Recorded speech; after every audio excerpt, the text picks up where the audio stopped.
Episode 298, Volume 2. I'm your host, Joe Hozempa. This is Stogie Geeks. Thank you for tuning in. If you want the show notes, you go to stogiegeeks.com/298, and you'll be able to catch Enrique's information. He's not a stranger to the show, and it's always awesome, super awesome interview to get what was going on inside his head in order to create the blends. He's a true artist when it comes to his blending and what picture that he has in his head for the release of his cigars, which sometimes can be, depending on as to where you are geographically, can be a little bit of a witch hunt for sure.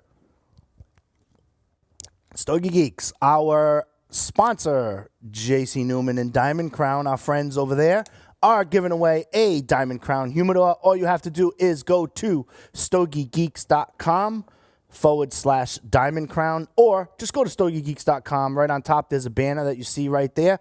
Click on that. You can register to win. They are giving one away per quarter, so make sure that you register and check them out on Diamond Crown. Sticks that you will not be disappointed if you try, that's for sure. Coming up in a couple of weeks, also, I am going to be doing a review of the Brick House. Super awesome story, how this cigar came to market, and we're going to be talking about what it pairs with for sure. I have yet to pair this with a Bloody Mary. I've paired it with other stuff. I'm going to try that and certainly get back to you. This segment, I want to take a time. A couple weeks back, Andrew had flashed me an email, and at the same time, I guess he was sitting at his favorite cigar hangout. It looked warm wherever he was, and he had a stick and a Bloody Mary, and he said, and he tagged Stogie Geeks into it, and he said, this is what he's doing, his current situation, and it was awesome. So if you're out there, you can certainly jump in, tag us on the Instagram or Facebook for sure.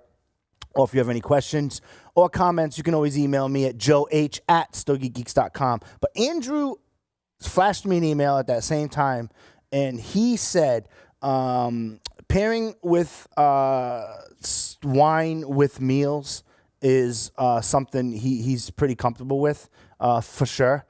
He's probably in my boat where when he has meals, he's probably not smoking cigars in his home, inside the home. So that being said, he's going out there. But then again, if he's somewhere where it looks warm, I'm sure that he's doing just fine. But however, he said cigars, on the other hand, are still a hit and miss when pairing with coffees. He enjoys sweet flavor coffees with the liqueur in it. We're going to get to that menu. And he actually took a picture of the menu from one of his hangouts. And he says, a simple advice of what you would blend would be awesome. So, Andrew, this is what I'm doing. We're doing this show here. And then when the show is all formatted and goes to podcast, I'm going to flash you an email of this. Hopefully you're paying attention to it live. But if not, I'm going to hand deliver your message in this video format. So here you go. So I got to adjust my screen because the way you took the picture, it's kind of crazy. Okay, so the first stick you had, of course, I didn't put them in order. I usually never do. So the first, you have a Carrillo, right? Is the name of the drink. It is a double shot of espresso with a liqueur 43, and it's on the rocks. I've tested. So this is expert advice from Stogie Geeks here. So if you were going to do a double shot of espresso with any type of a coffee liqueur and have it on the rocks, I went two pairings on each, okay?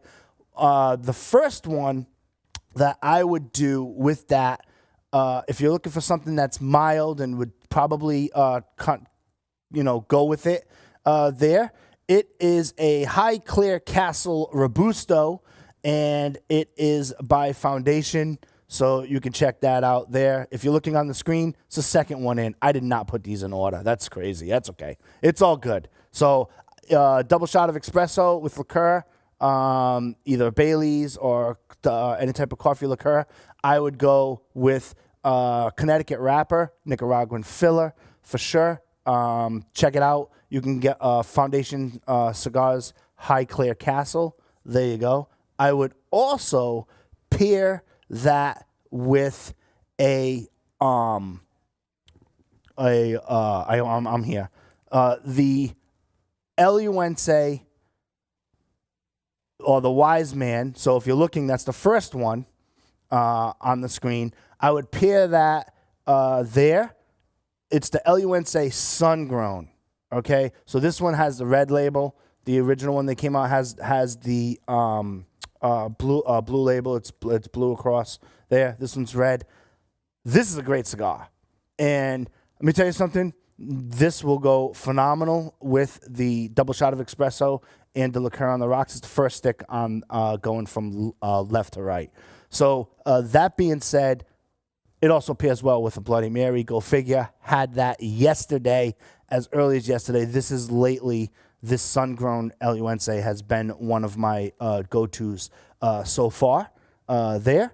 The next drink, we got two more drinks to get through. The next drink is a double shot of espresso with a Varian coffee liqueur with an organic agave and soybean vanilla milk. I'm thinking chai, right? So it's kind of like a chai thing. So I kind of went with that there. And if I were doing some type of coffee liqueur drink with the soybean vanilla milk on my palate would be way too sweet, right?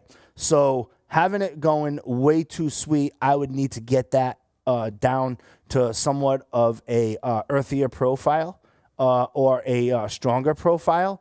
So it would be the 1964 Padron Anniversary Series, the natural. That's the 1, 2, 3, 4, fifth one on going from left to right. Yeah, I would go with that for if you're into the lighter smoke for sure. And if you're going for a little bit more of a robust kind of medium to full is your profile, I would go definitely with the Esteban Carrera Mr. Brownstone. I absolutely positively love this cigar.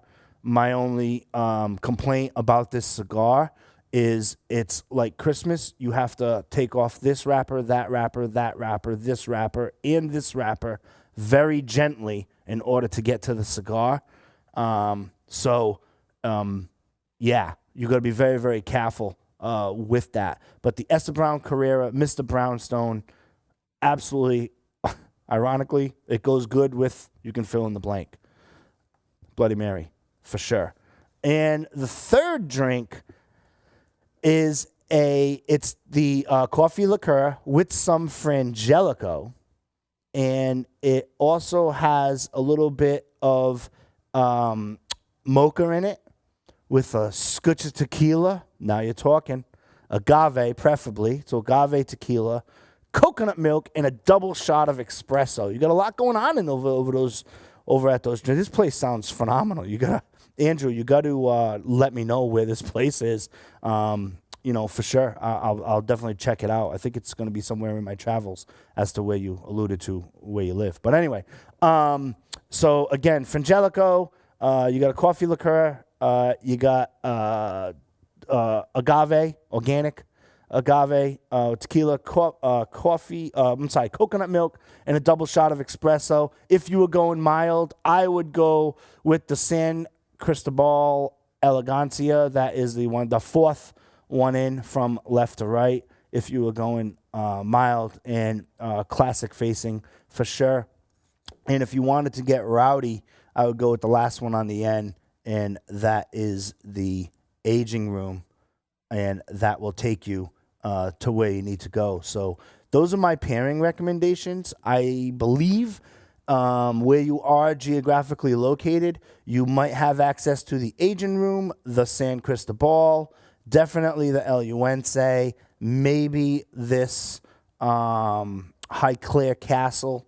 It's been, floating around for sure. Definitely the Padron 1964. The only one that you might have a little bit of trouble, I'm not too familiar with the distribution as to where you are, would be the Esteban Carrera Mr. Brownstone. If you need any, you can email me. I'll hook you up with some for sure. So don't forget, if you have a comment for the show, you can go to joeh@stogiegeeks.com. I do read and reply to all of your emails. Sometimes it takes a little bit of time, especially if some of you send me on some witch hunts. And also, don't forget, go to stogiegeeks.com and you can register to win a Diamond Crown humidor from our friends over at Diamond Crown. And coming up, not in this segment, but in a couple of segments, I've had the opportunity to get my hands on a sampler of the Tatuaje Monsters that have come out all in the Lancero size, and we're definitely going to do a segment on that coming up very soon for sure. Keep all your emails coming, joeh@stogiegeeks.com, and we'll see you next time.